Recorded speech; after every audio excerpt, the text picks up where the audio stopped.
Okay, so chapter 10 is all about conservation of momentum as well. Also another term called impulse. In chapter 9, they did mention a few examples of something exploding, breaking into two or more pieces and conserving momentum. But of course, two separate objects can collide. Momentum can be conserved as well. Or, as you saw in that web quest, collide and even stick together. And that's a certain type of collision. But anyway, collision is an isolated event in which two or more bodies exert a relatively strong force on each other over a relatively short period of time. So interestingly, they don't actually have to touch in this definition for a collision to happen. But there does need to be a force exerted between the two. So even like magnets that are repelling, that would be a force where we could call that a collision, even though they wouldn't actually touch. Or this one, the slingshot effect of a space probe around a planet to gain speed. Okay, so impulse, did want to kind of get through today, is variable J. And it's the product of a collision. It is simply the force of the collision times the contact time.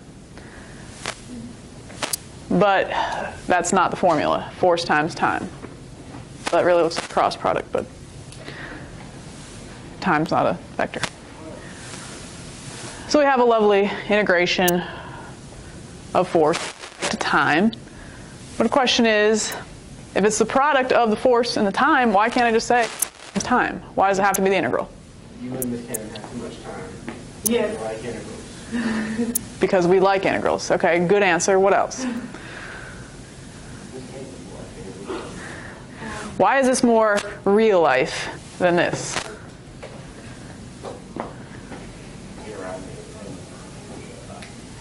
Well, there's going to be pretty much a set collision time. You know, as soon as it starts to touch, maybe compress a little and then bounce back. If I'm talking about like a ball thrown at the wall. So there should just really be a set time from TI to TF. Does the distance matter? Just like in a lot of our work examples, the force is variable. If you imagine a tennis ball crashing into the wall, well, when it first hits the wall, is that a very strong force pushing back on it? No, it's barely touching the wall. And then it just, slowly mashes into the wall. There's going to be more and more force pushing back on it. So collision forces are, of course, variable. So we have to use the integration. Now, fortunately, many times they'll say the average force or just tell you to assume it's constant. In that case, you can just do force times time. But if it's variable, you have to stick with the integral. And the unit, force and time unit is just Newton seconds. You're right, collision force is variable.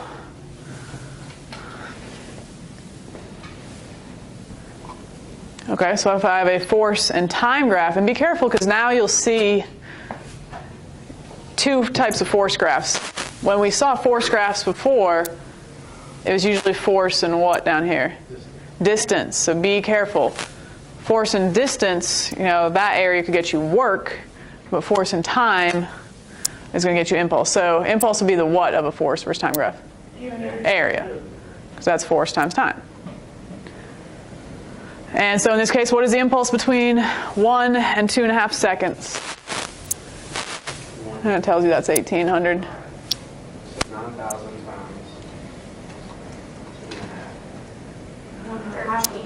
times. Half base times height? 1.5 times 9,000? 1,000.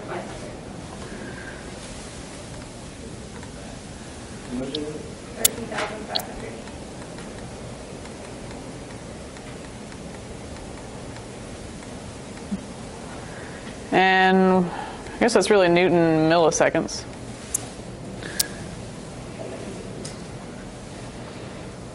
That would be a pretty long collision. All right, I'm going to marker this one. Use our derivative of momentum formula here to relate impulse to momentum. Okay, so I'm just going to multiply my dt to the other side.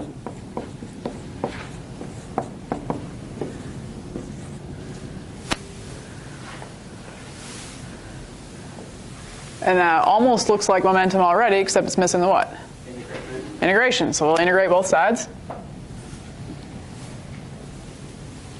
And we're pretty much done. This represents impulse.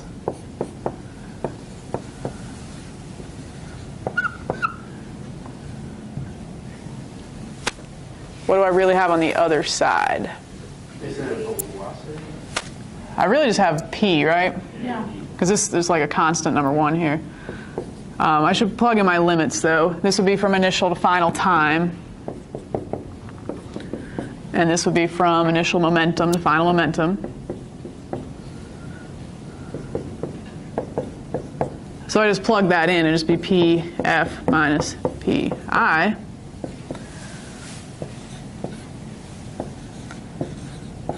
And impulse is also a vector. I should be clear there.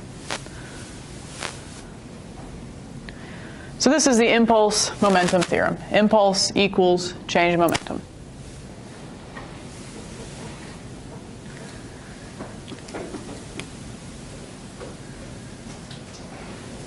A slightly expanded version of that would be, I'm going to write average though.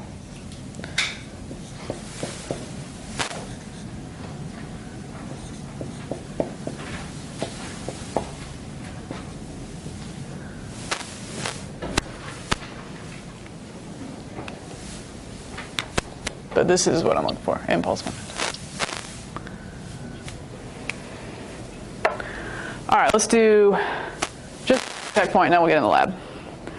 So 216. Okay, so it says a paratrooper whose chute fails to open lands in snow. He's hurt slightly. Had he landed on bare ground, the stopping time would have been 10 times shorter and the collision lethal. Does the presence of the snow increase, decrease, or leave unchanged the values of a paratrooper's change in momentum? Okay, well, just looking at this side only, this is change in momentum. I mean, does his mass change if there's snow?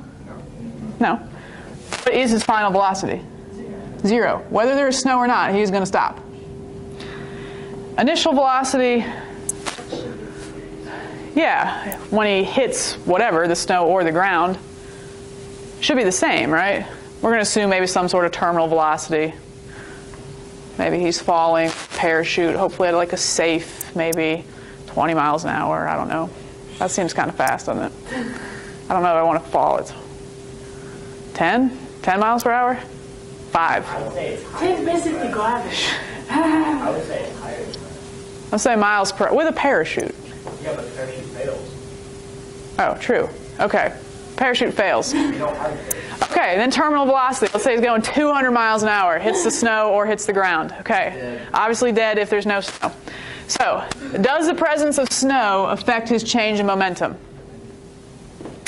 No. His mass is the same, his final velocity is still going to be 0, and his initial velocity is still going to be terminal velocity. Okay, how about the impulse stopping the paratrooper? Well, based on the fact that we just said this side stays the same, whether there's snow or no snow, change momentum equals impulse. So the impulse shouldn't change either. But what about the force? Yeah, it has to change because the time changed. And which collision time is greater, with snow or without snow? With snow. So if we have a greater T, what happens to the force? Much smaller.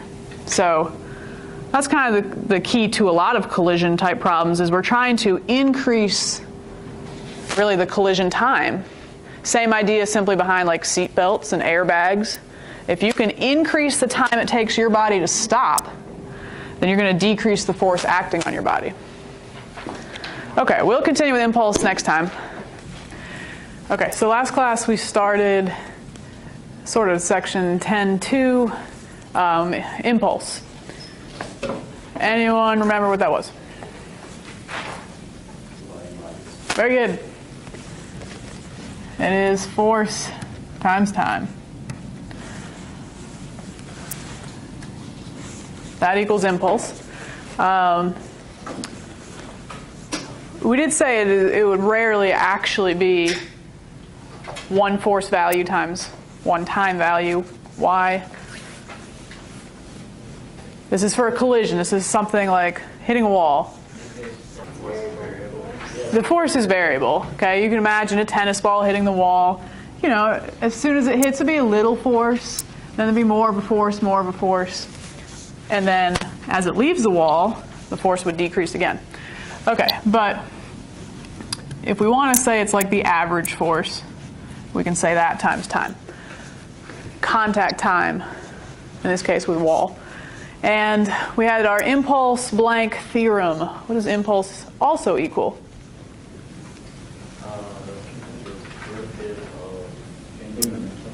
Change in momentum.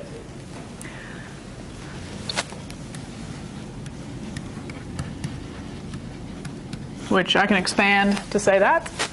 Again, it is a vector equation. So that is your impulse momentum formula, and I wanted to use that to prove that throwing an egg at a loose sheet has a better chance of not breaking than throwing an egg at a brick wall. And by looking at that formula, I want to say which variables would be the same regardless if we were throwing the egg at a wall or a sheet. The mass. It's still going to be same egg. I'm going to call it 1. What else would be the same? The initial. The initial velocity. I'm going to throw it with the same speed. I'm going to call that 1, just for simplicity. Pretty weak throw speed, but what else? The contact time? Okay, that would definitely be different. The force exerted on the egg? Yeah. Well, that's going to be different because which would obviously be greater, the wall or the sheet? The wall. I mean, if the egg's going to break, it's going to break because there's a greater force on it. So we already kind of know the wall's going to have the bigger force. And that's really what we're proving here. That the wall's got the bigger force, the sheet's got smaller force. One more thing is the same, though, ultimately. Final velocity? Yeah, what would it be? 0. So I just made up these 1s, but of course they're just going to be the same. So if I plug that in,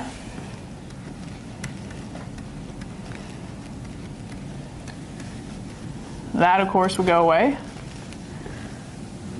And I'd have, yeah, 1 times 1, minus 1.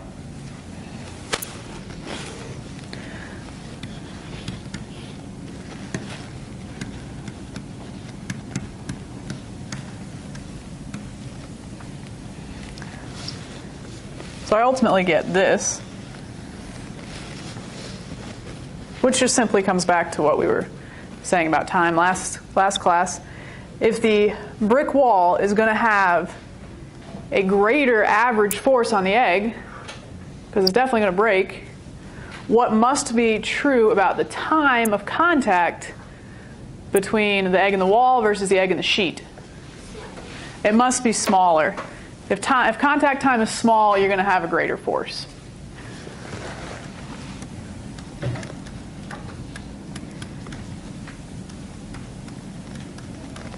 Again, same with what we talked about last class with like airbags, seat belts. The purpose there is to increase the time it takes for your body to stop in an accident. The bigger the time, the smaller the force. The smaller the time, the greater the force. What's the deal with this negative sign, though? Is it just because it's in the opposite direction? Good, it's just because it's in the opposite direction. If the egg is going to the left, then the force back on it would be to the right, or vice versa. But it is a vector equation. Questions, comments, concerns? It's often the moral of the story in impulse problems.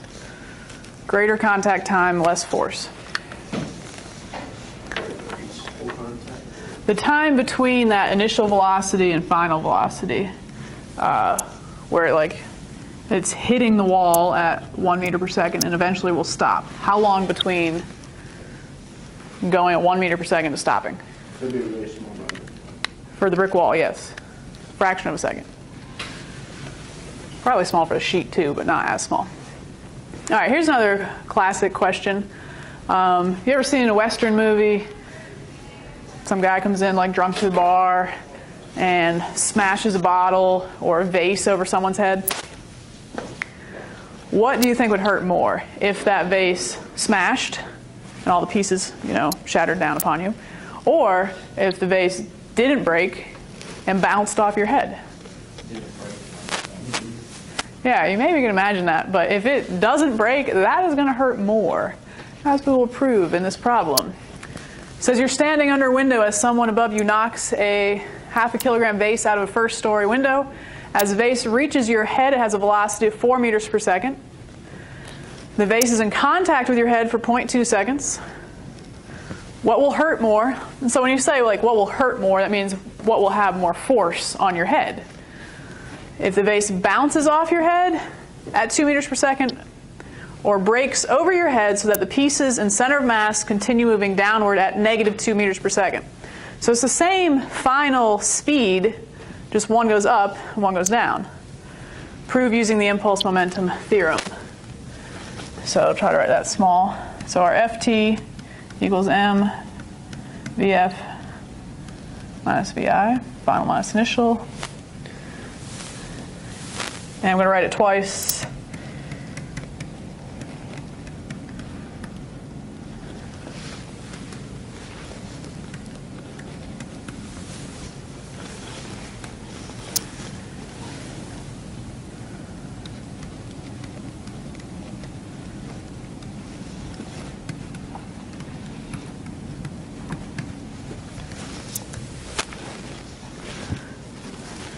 Okay, so the first time we'll plug in for the bounce, second time we'll plug in for the break. And again, the question is what will hurt more? So that really means we're just solving for the force. Contact time in both cases was 0.2.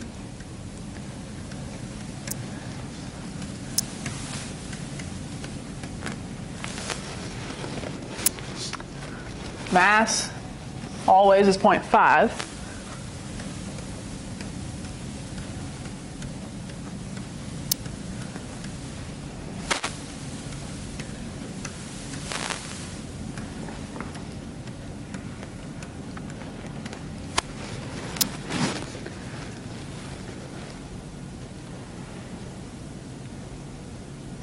What was the initial velocity?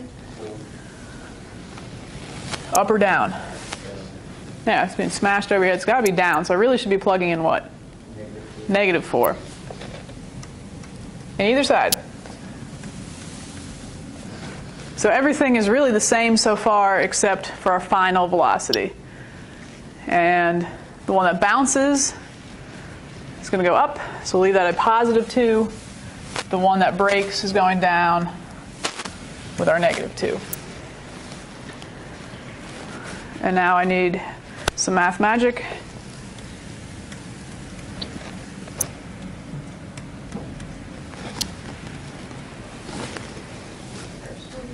$15 for the bounce. What for the break? 5. Positive? Does it make sense it's positive? Just means the force from your head is which way? Up. That should make sense. The vase is coming down, force is acting against that. All right, so clearly the bounce is going to hurt more. In fact, it's going to hurt 3 times as much in this case.